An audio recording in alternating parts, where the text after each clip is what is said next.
Sebagai perbandingan, saudara-saudara, pembahasan kita, di sini ada dua bagian dalam ayat Alkitab yang mengajarkan doa yang dikenal dengan doa Bapa kami, Avenu Sebasimayim, doa Bapa kami. Karena ada dua bagian yang membahas tentang doa Bapa kami, maka biasanya para teolog liberal itu menyangka bahwa ajaran Yesus itu aslinya dia hanya mengucapkan doa Bapa kami dalam bentuk yang singkat. Injil Lukas yang kemudian ketika gereja itu berkembang disesuaikan dengan kebutuhan lalu Matius menambah-nambahi. Nah, saya tidak setuju dengan pandangan seperti ini. Pandangan seperti ini tidak mempercayai keakuratan kesejarahan Alkitab. Jadi kalau kita lihat konteksnya, memang Tuhan Yesus 2 kali mengajarkan doa Bapa kami. Nah, kita akan belajar apa bedanya doa Bapa kami yang ditulis versi panjang dalam Injil Matius dan doa Bapa kami versi pendek dalam Injil Lukas. Kalau kita membaca konteks dari kedua ayat, baik itu Matius maupun Lukas, memang konteksnya berbeda. Ayat di dalam Injil Matius itu diajarkan Yesus tatkala Yesus khotbah di atas bukit. Jadi khotbah di atas bukit itu isinya bukan hanya 8 sabda bahagia, bukan hanya itu. 8 sabda bahagia itu pembukaan khotbah di atas bukit. Setelah itu Yesus berbicara tentang konsep doa, konsep kekhawatiran, konsep tentang sedekah, konsep tentang puasa. Dan kemudian diakhiri, Yesus turun dari gunung dan kemudian mengadakan banyak mujizat di situ, lalu perjalanan ke Kapernaum. Ini kalau kita membaca konteksnya Injil Matius. Jadi Injil Matius itu menggambarkan doa Bapa kami ketika Yesus khotbah di atas bukit. Tetapi Injil Lukas konteksnya berbeda. Injil Lukas diajarkan bukan di khotbah di atas bukit, tetapi Yesus mengatakan ketika Yesus mengajarkannya di suatu tempat yang tidak disebutkan namanya, tapi konteks tempat itu adalah kota suci Yerusalem.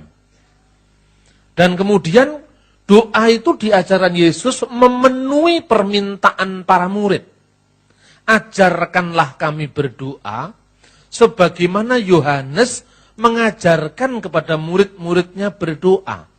Lalu Yesus mengajarkan doa seperti yang tercatat dalam Injil Lukas pasal 11 ayat 2 sampai dengan ayat 4. Kalau kita lihat mirip satu sama yang lain. Dalam Injil Matius, Yesus menggunakan frasa yang lebih lengkap, Bapa kami yang ada di surga. Tetapi dalam Injil Lukas cuma dikatakan Bapa, dikuduskanlah namamu. Pendek, lebih singkat. Nah, saudara-saudara kalau pergi ke Yerusalem, di atas bukit yang dulu di mana Yesus pernah berkhotbah, itu sekarang sudah didirikan gereja Katolik. Namanya Gereja Sabda Bahagia. Di tempat itulah Yesus mengajarkan khotbah di atas bukit. Tetapi kalau Bapak Ibu juga pergi ke tempat yang sama di Yerusalem, di sana ada tempat yang dinamakan Gereja Paternoster. Menurut sejarah yang sangat tua dari abad kedua, ketiga, keempat, memang tempat itu dijadikan situs gereja purba tatkala Yesus mengajarkan doa Bapa kami seperti yang dikutip oleh Lukas. Nah, inilah background dari doa Bapa kami. Kemudian yang pertama perlu kita pelajari dari Alkitab adalah doa Bapa kami dalam Injil Lukas dan Injil Matius itu memang konteksnya berbeda. Tetapi pesannya sama. Doa Bapa kami dalam Injil Matius itu digunakan untuk doa pertemuan raya, pertemuan di jemaat. Itulah sebabnya di dalam ayat 13, di situ ada tambahan dalam tanda kurung persegi. Ini artinya di dalam teks tertua tidak terdapat. Ini dalam teks yang lebih muda. Kenapa ini disisipkan di sini? Karena memang itu diucapkan bersama-sama, dan setelah selesai mengucapkan dan jauhkanlah kami daripada yang jahat, itu jemaat semua secara bersama-sama mengucapkan, karena engkaulah yang mempunyai kerajaan dan kuasa dan kemuliaan sampai selama-lamanya. Sedangkan Injil Lukas yang versi pendek, itu di format Yesus untuk doa pribadi, sebagai pola doa pribadi, bukan pola doa dalam kehidupan berjemaat. Nah, tetapi isinya persis sama. Pengakuan akan kedaulatan Tuhan, kemudian pengampunan, dijauhkan dari pencobaan, itu sama persis.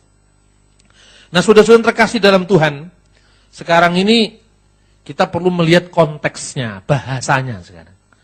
Dalam bahasa apa kira-kira doa Bapa Kami itu diajarkan? Ini rumit. Kekristenan itu memang mewarisi sejarah yang jauh lebih kompleks daripada ajaran Islam atau Buddha atau Hindu atau Konghucu misalnya. Kenapa? Karena Yesus berkarya di suatu tempat yang namanya Galilea, wilayah bangsa-bangsa. Gelil Hagoyim. Kalau saudara-saudara pergi ke Kapernaum, di sana ada temuan-temuan tentang nama-nama orang, doa-doa yang ditulis dalam 3 bahasa dan 4 dialek yang semua ditemukan pada zaman Yesus. Artinya bahwa pada zaman Yesus, ungkapan Galilea wilayah bangsa-bangsa itu memang di tempat itu menjadi tempat yang multi bangsa, multilingual. Ada banyak bahasa yang muncul di situ. Maka kalau Nabi umat Islam Muhammad Sallallahu Alaihi Wasallam hanya bicara dalam 1 bahasa, kalau Siddhartha Gautama sang Buddha hanya bicara dalam 1 bahasa, bahasa Pali, kitab suci agama Hindu juga ditulis dalam 1 bahasa, bahasa Sanskerta atau Sanskrit. Konfusius juga hanya bicara dalam 1 bahasa, bahasa Tionghoa, maka Yesus berbicara dalam banyak bahasa. Ini yang kita lupakan, bahwa warisan nyanyian-nyanyian gerejawi itu memang beragam. Tatkala kita mengucapkan Gloria, itu bukan bahasa Yunani, itu bahasa Latin. Tatkala kita mengucapkan bahasa Yunani, Kyrie eleison. Kyrie eleison, Tuhan datanglah, itu bahasa Yunani. Tatkala kita mengucapkan haleluya, itu bahasa Ibrani. Tatkala kita mengucapkan Maranatha, itu bahasa Aram. Maka konteks kehidupan Yesus memang kehidupan yang multicultural dan multilingual. Petrus itu 1 orang. Orangnya 1. Namanya 3. 3 bahasa. Petrus itu bahasa Yunani, Simon itu bahasa Ibrani, Kefas itu bahasa Aram.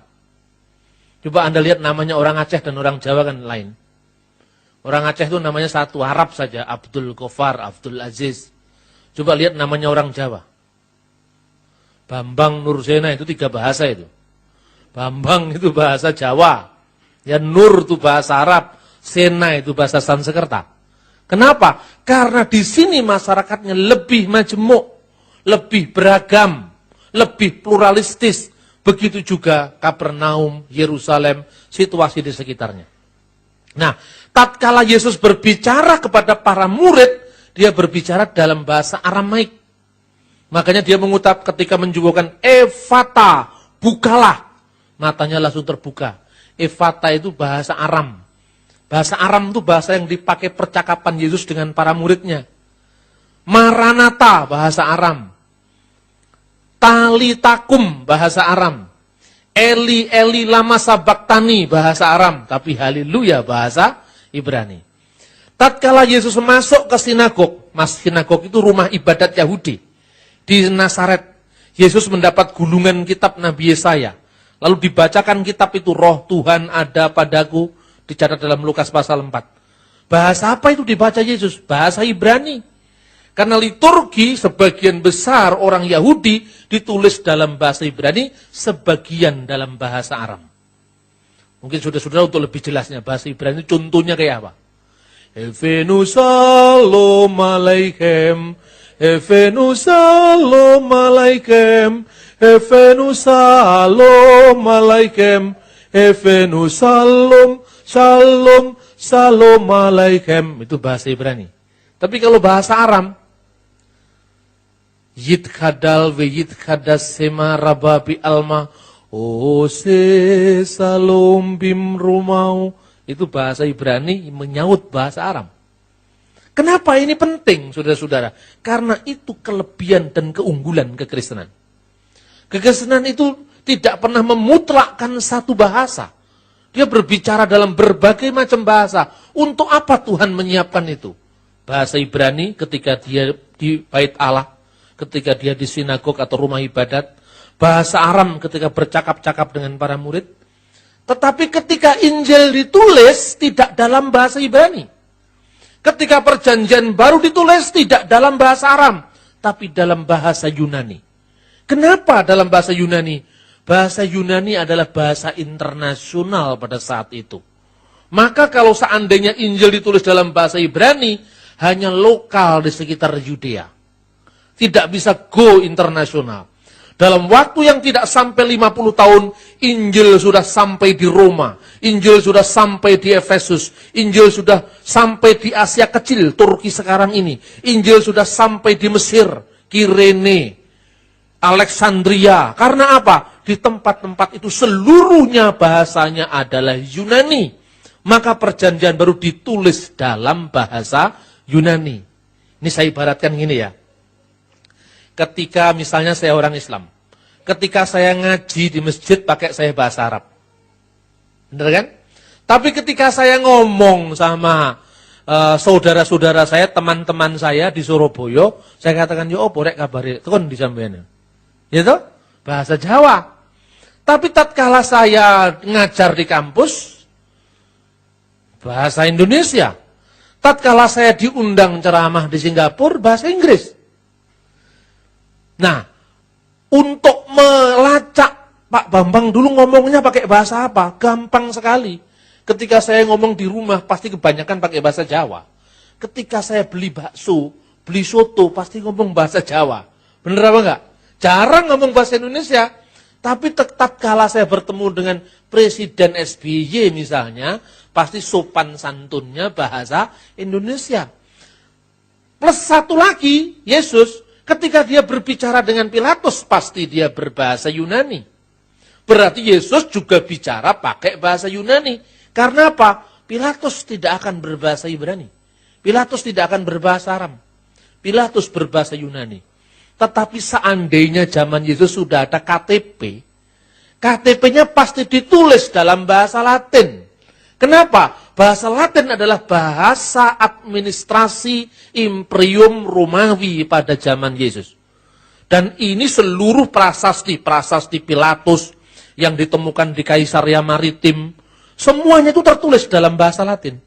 Bukan kita heran, tidak usah kita bertanya kenapa di dalam Injil Yohanes, pasal 19, ayat 19 sampai dengan ayat 20, tatkala Yesus disalibkan, di atas salib Yesus tertulis inskripsi. Yesus Nazaret, Raja orang Yahudi, dalam berapa bahasa? 3 bahasa, itu catatan Alkitab. Semua orang yang ada di situ melihat, kata Injil Yohanes pasal 19 ayat 19 dan 20. Karena tulisan itu ditulis dalam bahasa Ibrani, Yunani, dan Latin. Maka bukan tanpa kebetulan kalau kita membaca salib, gambar salibnya Katolik tulisannya INRI di atas salib Yesus. INRI itu adalah Yesus Nazarenus Rex Judairum. Artinya sama, Yesus Nazaret Raja orang Yahudi. Tapi kalau Anda pergi ke Turki sekarang, ke Yunani sekarang, salibnya ditulis INBI. Yesus Nazaret Basilios Israel. Yudaion atau Israel. Yesus Nazaret Raja orang Yahudi. Mana yang benar? Semuanya benar karena memang Alkitab mengatakan salib itu ditulis dalam bahasa Ibrani, Yunani, dan Latin. Nah, kalau gitu, dalam bahasa apa kira-kira Yesus mengajarkan doa Bapa kami? Karena doa Bapa kami itu doa pribadi kepada murid-muridnya, kepada jemaat yang waktu itu kebanyakan orang-orang Yahudi yang sehari-hari bercakap-cakap dalam bahasa Aram. maka kemungkinan besar Yesus Kristus mengajarkan doa Bapa kami di dalam bahasa Aram, sekalipun teks yang sampai kepada kita tertulis dalam bahasa Yunani. Tidak lama setelah para rasul, murid-murid para rasul menerjemahkan kembali karya para gurunya, yaitu perjanjian baru yang diilhami oleh Roh Kudus, dituliskan kembali dalam bahasa Aramaik, bahasa yang dipakai Yesus. Tidak usah terlalu sulit kita berpikir. Misalnya, tatkala perjanjian baru menulis Eli, Eli lama sabachthani, yang artinya, Allahku, Allahku, mengapa engkau meninggalkanku? Kenapa kok yang artinya?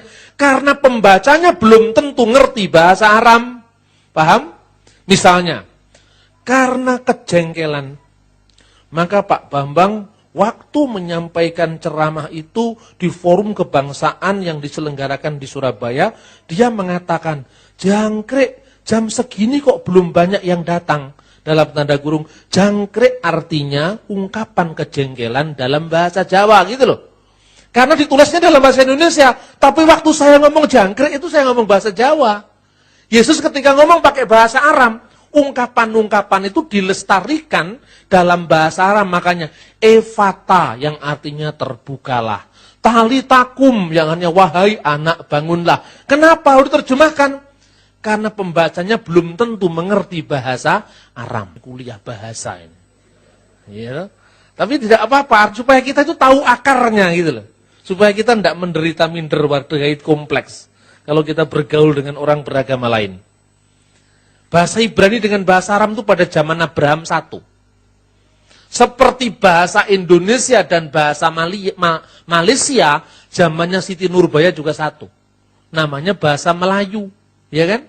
Kemudian setelah dua bangsa itu terpisah, Indonesia menggunakan bahasa Melayu dialek Indonesia. Sekarang namanya bahasa Indonesia. Sejak 28 Oktober 1928 mengaku berbahasa satu, bahasa Indonesia. Yang disebut bahasa Indonesia itu ya bahasa Melayu. Tetapi di Malaysia bahasanya namanya bahasa Malaysia. Cuma hari ini karena berkembang sendiri-sendiri, akhirnya jadi beda-beda. Di sana rumah sakit bersalin, rumah sakit korban laki-laki. Ya kan? Tapi di sini ya rumah sakit bersalin. Kalau orang Malaysia menyebut cakap, itu di sini berbicara, cakap Melayu. Ngomong cinta ya cinta, kan gitu kan? Itu karena dialek. Begitu juga bahasa Aram dengan bahasa Ibrani seperti itu. Pada zaman Ibrahim, zaman Abraham, dua bahasa itu satu. Zaman Abraham itu kapan? 1850 sebelum Kristus. Itu bahasa Ibrani dan bahasa Aram itu satu. Makanya di dalam kitab Ulangan, pasal 26 ayat 5, di sana dikatakan, dahulu bapa leluhurku seorang Aram pengembara. Seorang Aram itu asalnya dari Irak. Sekarang ini, Aram ya bahasanya bahasa Ibrani kuno atau bahasa Proto-Aramaik, the words of Aramaik. Kira-kira tahun 1100 sampai kira-kira tahun 722, zaman kerajaan Israel terpecah menjadi dua. Saat itulah bahasa Ibrani terpecah jadi dua, bahasa Ibrani dan bahasa Aram. Zamannya Yesus, ketika dikatakan bahasa Ibrani Gabata, itu maksudnya bahasa Ibrani dialek Aram. Karena itu ketika Petrus mau menyangkal gurunya, aku tidak mengenal dia, gitu kan? Hamba imam besar itu mengatakan, itu tidak mungkin kalau kamu bukan muridnya. Itu tampak dari logat bahasamu. Karena apa? Logat bahasanya Petrus itu kental bahasa Aram. Kayak kalau saya berbahasa Indonesia, oh jelas sekali latar belakangnya Jawa. Itu lain kalau bahasa Indonesianya orang Papua. Saking cepatnya, kau mana? Kamu mau pergi kemana? Kau, jadi kopi mana? Kau pergi kemana? Kopi mana? Loh, kopi apa? Jawabannya, sapi sana, saya mau pergi ke sana. Oh, sapimu sendiri, sapi sana. Itu caranya orang sana berbicara dengan sini beda. Begitu juga bahasanya Petrus, itu beda dengan bahasa orang Yerusalem kebanyakan. Nah, bahasa Aram itu dipakai di lingkungan ketika pembuangan. Karena itu ada satu kitab dalam Alkitab, ditulis dalam dua bahasa. Kitab Daniel. kitab Daniel sebagian di depan ditulis bahasa Ibrani, sejak pasal 3 ditulis dalam bahasa Aram.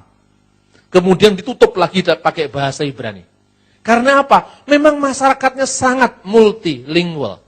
Dan walaupun perjanjian baru bahasanya itu bahasa Yunani, tetapi stylenya, gayanya tetap gaya Aram.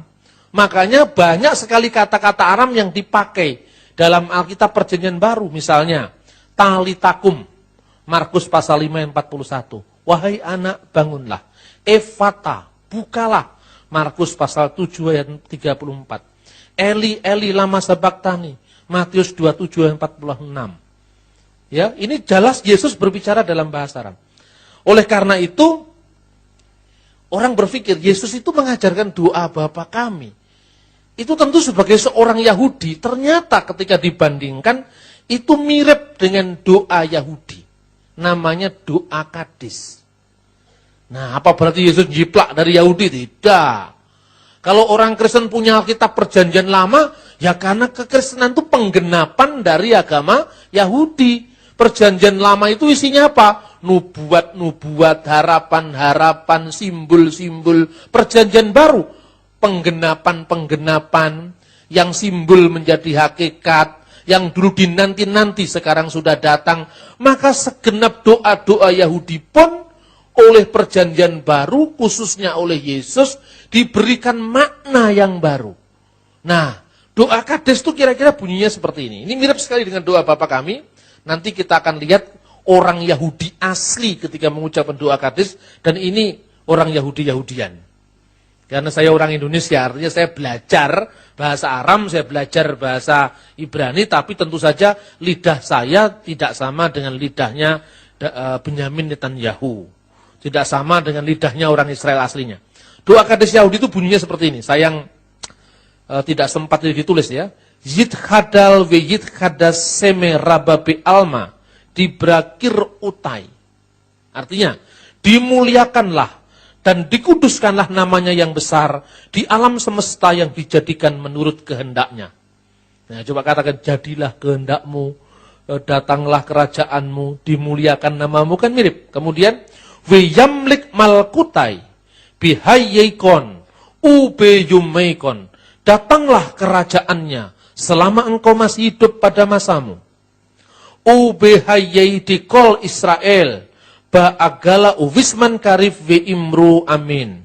Datanglah kerajaannya selama engkau masih hidup pada masamu, dan selama segenap keluarga Israel hidup, terpujilah namanya dari kekal sampai kekal, dan hendaknya yang percaya berkata, amin. Habis dibaca, Yitkadal ve yitkadas sema rababi alma.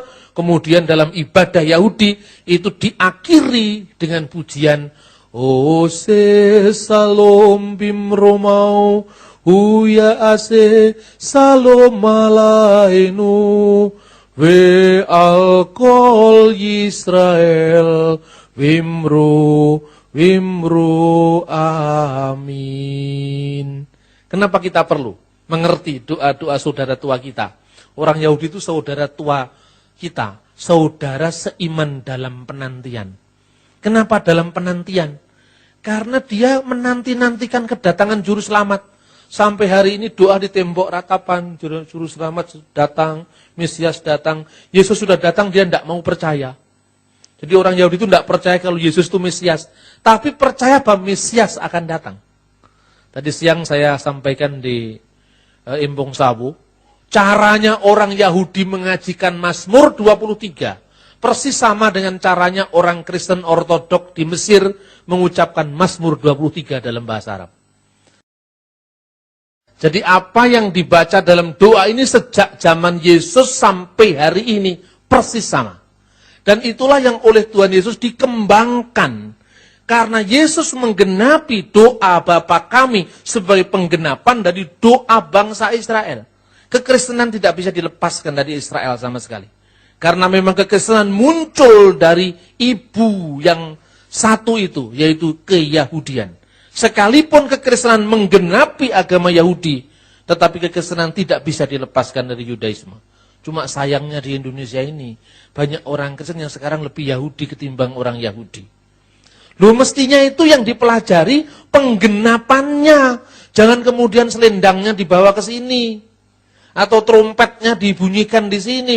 Boleh saja, tapi jangan sampai Kristen justru kalah sama Yahudi.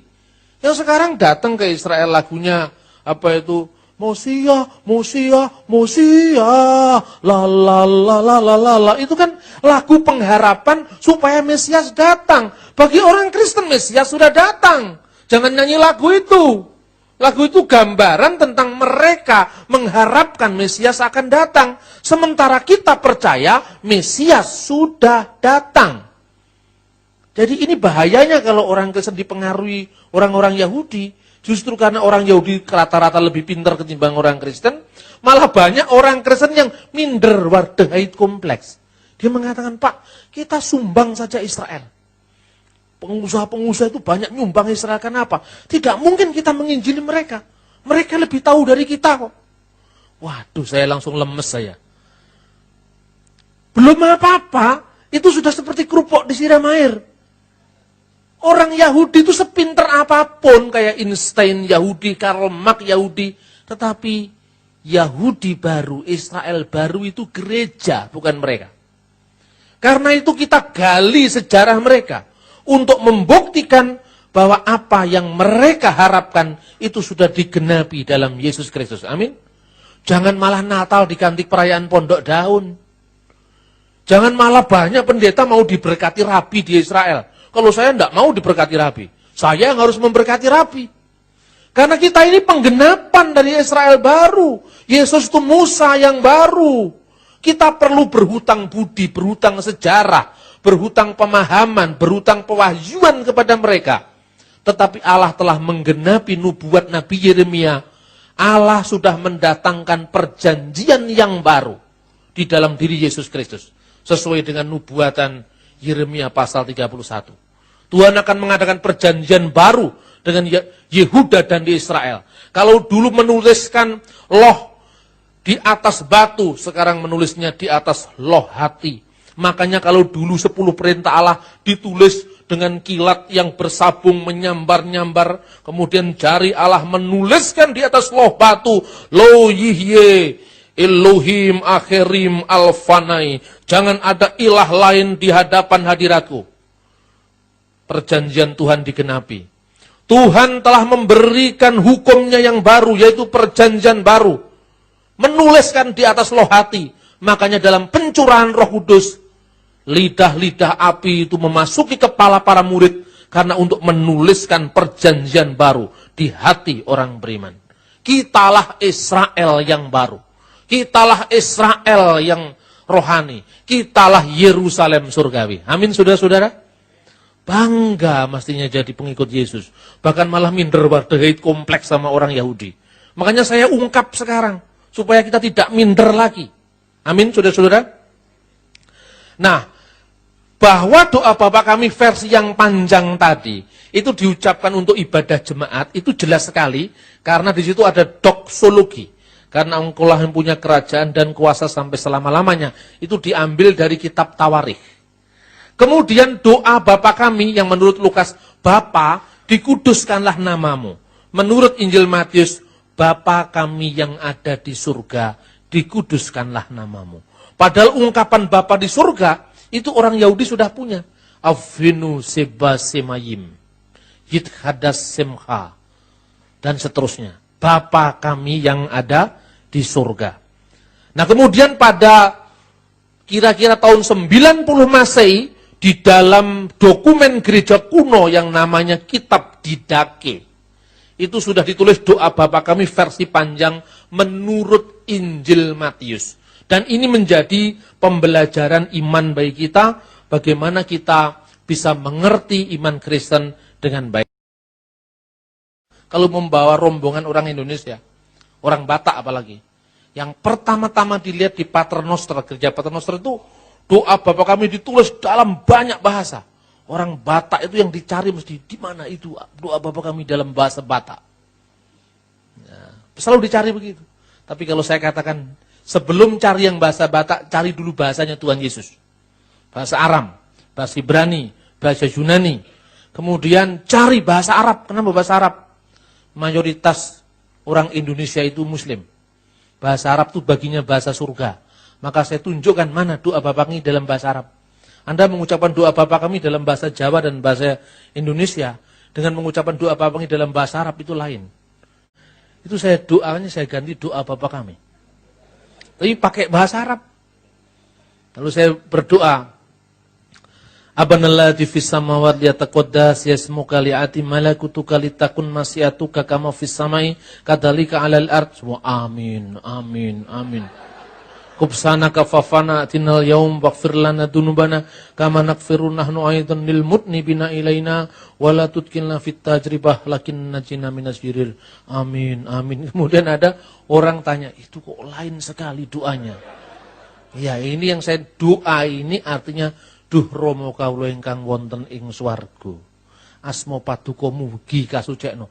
Loh ini Kristen. Iya Kristen. Kok Arab lah ya? Justru itu menarik, maka Kristen Arab. Nah ini banyak. Yang begini lebih penting ketimbang Anda cari doa Bapak kami bahasa Batak. Karena itu tidak akan pernah menyentuh orang lain kecuali sukumu. Ya kan? Tapi kalau kita mengucapkan ini, itu dampaknya akan luar biasa. Ada orang membawa itu kaligrafi doa Bapak kami. Ini orang Chinese dari Jakarta ikut saya rombongan. Beberapa tahun lalu hati saya senang karena ibu sudah mendapatkan hidayah dari Allah. Bingung dia. Nah kemudian ibu ini bingung karena memang nggak saya ajari. Biar dia kebentur-bentur sendiri. Sebab kalau saya ajari kan di skenario itu. Bingung dia, kenapa Pak Haji? Mulai kapan ibu masuk? Tapi penasarannya enggak pernah hilang. Setelah itu dia sering bertamu. Lalu dia nanya-nanya. Nah, terbuka komunikasi.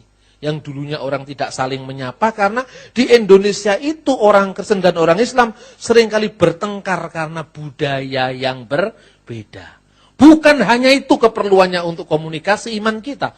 Tetapi juga memerlukan teks-teks asli itu gunanya untuk apa? Agar kita mengerti konteksnya. Saya berikan contoh.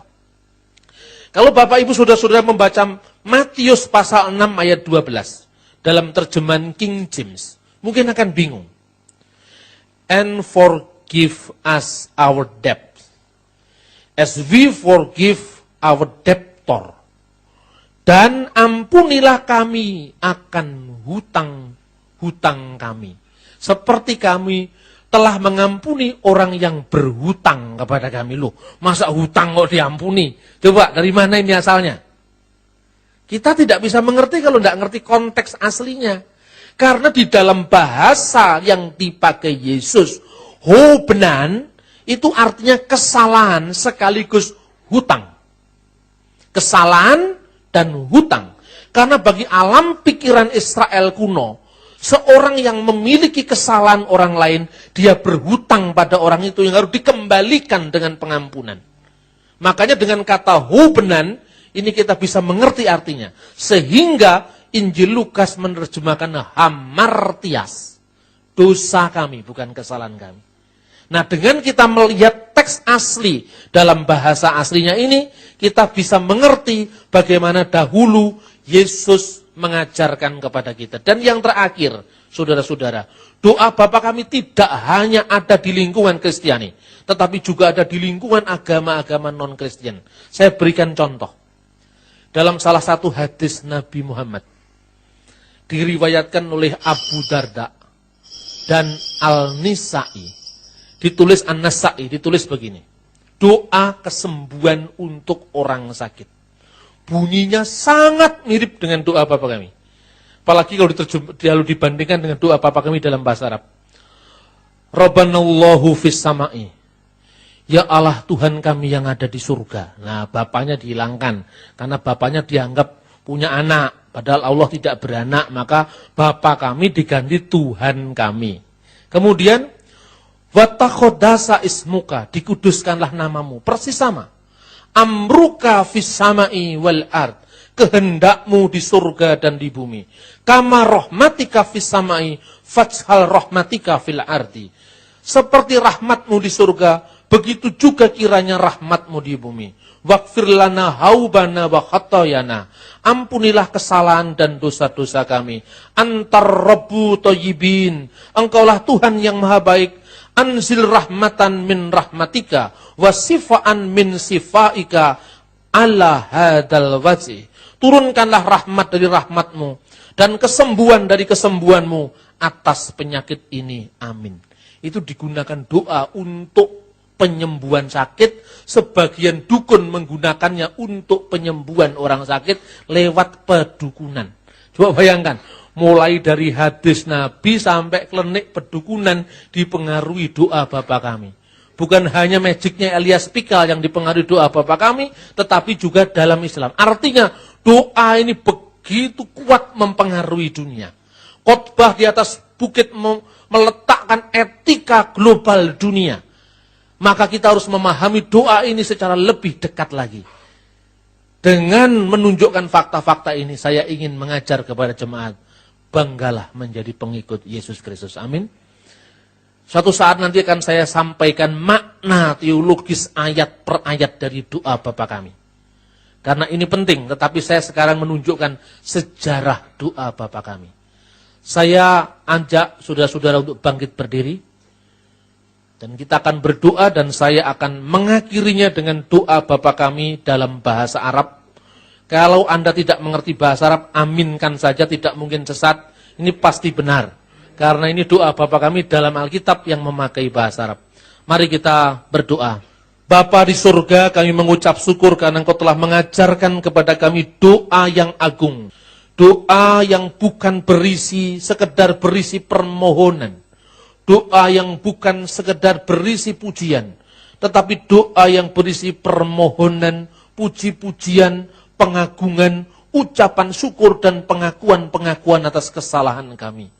Doa yang mengajari kami agar kami mengakui Engkau, sekalipun Engkau adalah Allah yang maha tinggi, Engkau adalah Allah yang maha kuasa, yang tampaknya begitu jauh dari orang-orang yang tidak mengenal Engkau. Tetapi Engkau mengizinkan kami memanggil-Mu Abba, ya Bapa. Bapa kami yang di surga. Karena Engkau menganggap kami bukan sekedar hamba, bukan sekedar budak, yang bekerja sesuai dengan hasil prestasi kebaikan kami. Tetapi Engkau mengangkat kami sebagai anak-anak-Mu Tuhan. Sehingga kami bisa mewaris dari surga itu karena kami adalah ahli-ahli waris-Mu, ahli-ahli waris Bapa Surgawi untuk anak-anak-Mu. Terima kasih Tuhan, itulah doa yang luar biasa bagi kami. Sekalipun mungkin kami tidak melafadzkannya setiap hari, tetapi kami bisa memahaminya, maknanya yang luar biasa, menjadi pola doa kami sehari-hari. Terima kasih Tuhan, terima kasih. Ibadah ini telah Engkau sertai, ibadah ini telah Engkau bimbing. Dan Tuhan, hamba-Mu hanya menanam dan menyiram, tetapi Roh Kudus yang memberikan pertumbuhan atas setiap apa yang sudah kami pelajari. Dan firman-Mu adalah ya dan amin. Tuhan Yesus, terima kasih. Kami sudah berdoa di dalam nama Tuhan Yesus Kristus yang telah mengajarkan kami berdoa. Abana ladzi fis samawat liyatakhaddas yasmuka liya'ti malakutuka litakun masyiatuka kama fis samai kadzalika 'alal ard kubsana kaffafana atinal yaum waghfir lana dunubana kama naghfiru nahnu aidan lil mutnibina ilaina wa la tudkilna fit tajribah lakin najina minasyirir liana lakal mulka wal quwata wa masda ilal abad. Amin.